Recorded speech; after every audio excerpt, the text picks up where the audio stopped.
जय नमस्कार साथियों। आज की जिला दर्शन सीरीज में आप सभी का एक बार फिर से स्वागत है। आज हम कंप्लीट करने जा रहे हैं राजस्थान का फलोदी जिला। तो आइए क्लास स्टार्ट करते हैं। फलोदी जिले की स्थापना और पृष्ठभूमि देखें तो फलोदी जिले का निर्माण उद्घाटन आधिकारिक रूप से 7 अगस्त 2023 को किया गया था। इस नए जिले के निर्माण की पृष्ठभूमि में वर्ष 2022 में गठित की गई एक विशेष कमेटी की सिफारिशें शामिल थी। इस कमेटी ने राजस्थान में नए जिले बनाने का सुझाव दिया था, जिसके परिणाम स्वरूप राज्य में 19 नए जिले 3 नए संभाग बनाए गए थे। इन सभी नए जिलों एवं संभागों का एक साथ उद्घाटन 7 अगस्त 2023 को हुआ था, जिसमें फलोदी भी शामिल था। अब देखते हैं फिर साथियों, फलोदी का प्राचीन नाम और क्षेत्रीय नाम क्या है। ऐतिहासिक और प्राचीन क्षेत्रीय नामों के दृष्टिकोण से फलोदी का ये भूभाग मुख्य रूप से मारवाड़ क्षेत्र का हिस्सा माना जाता है, इसलिए मारवाड़ और जागल प्रदेश के बीच के हिस्से के रूप में भी जाना जाता है। यानी जो फलोदी है साथियों, जांगल और मारवाड़ प्रदेश का हिस्सा माना जाता है। इसलिए जब भी फलोदी के प्राचीन क्षेत्रीय इतिहास की बात होती है तो ये मारवाड़ रियासत के अंतर्गत ही गिना जाता है साथियों। अब देखते हैं इसकी भौगोलिक स्थिति और सीमाएं। तो फलोदी जिला मुख्य रूप से पश्चिमी राजस्थान में स्थित है और ये एक अंतर्राष्ट्रीय सीमावर्ती जिला है, अर्थात इसकी सीमाएं सीधे पाकिस्तान से लगती है। राजस्थान के आधिकारिक मानचित्र के अनुसार अंतर्राष्ट्रीय सीमा पर फलोदी की स्थिति जैसलमेर बीकानेर जिलों के बीच है। इस तथ्य को लेकर कोई संदेह नहीं है कि फलोदी अंतर्राष्ट्रीय सीमा बनाता है। यद्यपि यह सीमा कितने किलोमीटर लंबी है, इसका सटीक आधिकारिक डाटा उपलब्ध नहीं है साथियों, ठीक है। लेकिन राजस्थान की पाकिस्तान की सीमा लगती है 1067 किलोमीटर, ठीक है। लेकिन फलोदी की कितनी लगती है यह प्रमाण नहीं है अभी तक। लेकिन जैसलमेर और बीकानेर के मध्य स्थित होने के कारण यह पूर्ण रूप से एक अंतर्राष्ट्रीय सीमा बनाने वाला जिला है। अब देख लेते हैं फलोदी जिले की जलवायु, वर्षा और तापमान। फलोदी जिले की जलवायु पूर्ण रूप से शुष्क जलवायु है। कोपन के अनुसार फलोदी जिला BWHW जलवायु प्रदेश के अंतर्गत आता है। इस BWHW क्षेत्र में फलोदी के साथ साथ गंगानगर, हनुमानगढ़, बीकानेर, जैसलमेर भी शामिल है। वर्षा की बात करें तो फलोदी में औसत वार्षिक वर्षा 25 सेंटीमीटर से भी कम होती है साथियों। इसे अत्यंत कम वर्षा के कारण ही फलोदी को राजस्थान का सबसे शुष्क स्थान माना जाता है। अब पूछ ले राजस्थान का सबसे शुष्क स्थान कौन सा है, तो फलोदी जिला है साथियों। इसी कम वर्षा एवं शुद्धता के परिणाम स्वरूप यहाँ का तापमान अत्यधिक उच्च रहता है, जिसके कारण फलोदी को राजस्थान का सबसे गर्म स्थान होने का दर्जा भी प्राप्त है साथियों। सबसे गर्म स्थान, सबसे शुष्क स्थान कौन? फलोदी जिला, ठीक है। अब बात कर लेते हैं इसकी कृषि, मिट्टी और वनस्पति की। फलोदी की शुष्क जलवायु और कम वर्षा के कारण यहाँ मुख्य रूप से खरीफ की फसलें पाई जाती है। यहाँ पाई जाने वाली मिट्टी पूर्ण रूप से रेतीली मिट्टी है। वनस्पति की दृष्टि से यहाँ केवल मरुस्थलीय या मरुद्वीप प्रकार की वनस्पति उगती है, जो शुष्क वातावरण में जीवित रहने के अनुकूल होती है। अब देख लेते हैं इसकी नदियाँ एवं जिले। फलोदी एक नदी विहीन जिला है।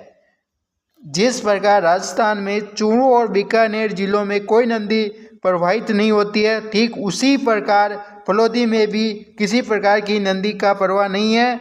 यद्यपि यहाँ नदियाँ नहीं है, लेकिन फलोदी में एक अत्यंत महत्वपूर्ण खारे पानी की झील मौजूद है, जिसे बाप झील के नाम से जाना जाता है। इस बाप झील से बड़े पैमाने पर नमक का उत्पादन किया जाता है। परीक्षा के दृष्टिकोण से एक महत्वपूर्ण तथ्य है। अब देखते हैं फलोदी जिले की वनस्पति। फलोदी जिले की वन्य जीव अभयारण्य फलोदी में किंचन प्राकृतिक अभयारण्य या किचन रिजर्व क्षेत्र स्थित है। जून 2024 में राजस्थान के 3 स्थानों को रिजर्व क्षेत्र के रूप में घोषित किया गया था, जिनमें से किचन भी एक था। यह किचन प्राकृतिक क्षेत्र विशेष रूप से कुर्जा पक्षी के प्रवास स्थल के रूप में दुनिया भर में प्रसिद्ध है। साथियों, सर्दियों के मौसम में कुर्जा पक्षी भारी मात्रा में इस स्थान पर आते हैं, जिसके कारण इसे कुर्जा पक्षियों का सुरक्षित निवास या रिजर्व क्षेत्र माना जाता है। अब देखते हैं फलोदी क्षेत्र के प्रमुख स्थान एवं परियोजनाएं। लांडिया गांव न्यू अमेरिका फलोदी के अंतर्गत एक प्रसिद्ध गांव है, जिसका नाम लांडिया गांव है। इस गांव को इसकी विविधता के कारण न्यू अमेरिका के उपनाम से जाना जाता है।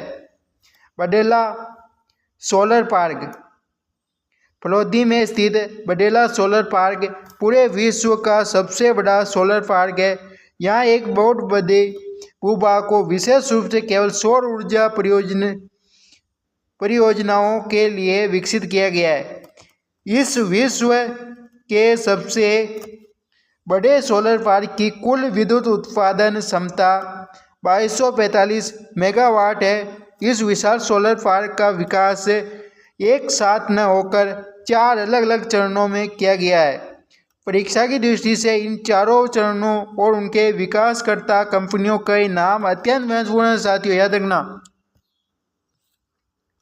प्रथम चरण, इसका विकास Rajasthan solar park development limited द्वारा किया गया है। यानी जो प्रथम चरण है, इसका विकास Rajasthan solar park development limited द्वारा किया गया है। दूसरा चरण का विकास Rajasthan solar park development limited द्वारा किया गया है। और तीसरा चरण का विकास ILFS कंपनी द्वारा किया गया है। और चौथे चरण और लास्ट चरण का अंतिम चौथे चरण का विकास अडानी ग्रुप के द्वारा किया गया है। अब देखते हैं फलोदी जिले की स्थापत्य एवं सांस्कृतिक परिदृश्य। किसी भी क्षेत्र की सांस्कृतिक एवं ऐतिहासिक विरासत ही उसे समृद्ध बनाती है। फलोदी के सांस्कृतिक परिदृश्य में निम्नलिखित तथ्य शामिल है। फलोदी दुर्ग, इस ऐतिहासिक दुर्ग का निर्माण राव सुजा के शासनकाल में उन्हीं के द्वारा करवाया गया था। लटियाल माता का मंदिर, फलोदी में लटियाल माता का भव्य मंदिर स्थित है। लटियाल माता को कला ब्राह्मणों की कुल देवी के रूप में पूजा जाता है। अब देखते हैं प्रमुख लोक देवता। पाबूजी, राजस्थान के प्रमुख लोक देवता पाबूजी का जन्म फलोदी जिले के कोल्लू गांव में हुआ था। धार्मिक मान्यताओं के अनुसार पाबूजी को भगवान राम के भाई लक्ष्मण का अवतार माना जाता है। पाबूजी की प्रसिद्ध घोड़ी का नाम केसर काल में था। पाबूजी का मुख्य मेला उनके जन्म स्थान कोल्लू गांव फलोदी में हर वर्ष चैत्र अमावस्या के दिन लगता है। और इस मेले व मंदिर में थाली नृत्य विशेष रूप से किया जाता है। पाबूजी का सबसे बड़ा महत्व यह है कि उन्हें राजस्थान में सबसे पहले ऊँट लाने का श्रेय दिया जाता है। इसी कारण उन्हें ऊँटों के देवता के रूप में पूजा जाता है। जब राजस्थान में ऊँटों को सड़ा रोग हो जाता है तो उनके इलाज और स्वास्थ्य लाभ की कामना के लिए पाबूजी की पढ़ का वाचन किया जाता है। अगले है मियाजी मांगलिया, एक अन्य प्रमुख लोक देवता। मियाजी मांगलिया का संबंध भी फलोदी जिले की बामनी तहसील से है, जहाँ उनका जन्म हुआ था। मियाजी मांगलिया के प्रसिद्ध घोड़े का नाम है किरत काबरा। हरबूज जी, लोक देवता हरबूज जी का संबंध भी इसी क्षेत्र के बंटी गांव से रहा है। ऊँटों की प्रमुख नस्लें। फलोदी क्षेत्र ऊँटों की एक विशेष नस्ल के लिए जाना जाता है। यहाँ गोमट नस्ल के ऊँट पाए जाते हैं और क्षेत्र विशेष के कारण इसे गोमट नस्ल को ही फलोदी नस्ल के ऊँटों के रूप में पुकारा जाता है। अब प्रमुख व्यक्तित्वों की बात करें तो मेजर संतान सिंह, फलोदी जिले से जुड़े सबसे गौरवशाली व्यक्तित्व मेजर संतान सिंह है, जिनका जन्म बानासर गांव, जो अब फलोदी का हिस्सा है, में हुआ था, जिसके कारण उन्हें सम्मानपूर्वक बानासर के शहीद के रूप में जाना जाता है। वे भारत चीन युद्ध के दौरान देश की रक्षा करते हुए वीर गति को प्राप्त हुए थे। उनके सम्मान में वर्ष 2023 में सुभाष चंद्र बोस जयंती पराक्रम दिवस के अवसर पर केंद्र सरकार द्वारा एक बड़ा कदम उठाया गया है। अंडमान निकोबार द्वीप समूह में स्थित एक द्वीप जिसका पूर्व तकनीकी नाम INN 255 IN, ठीक है, उसका नाम बदलकर हमेशा के लिए मेजर शैतान सिंह द्वीप कर दिया गया है। साथियों, ये फैक्ट याद रखना, ये पूछा जा सकता है इस बार परीक्षा में। तो आज का जिला दर्शन है यहीं पर कंप्लीट करते हैं। आज की क्लास कैसी लगी कमेंट में जरूर बताइए। और 20 अगस्त यानी 20 तारीख से आपकी कला एवं संस्कृति की क्लासेस स्टार्ट होने जा रही है। तो सभी साथी कला एवं संस्कृति की क्लासेस को अपना अधिक से अधिक प्यार दे, अपने अधिक से अधिक दोस्तों तक जरूर पहुँचाए।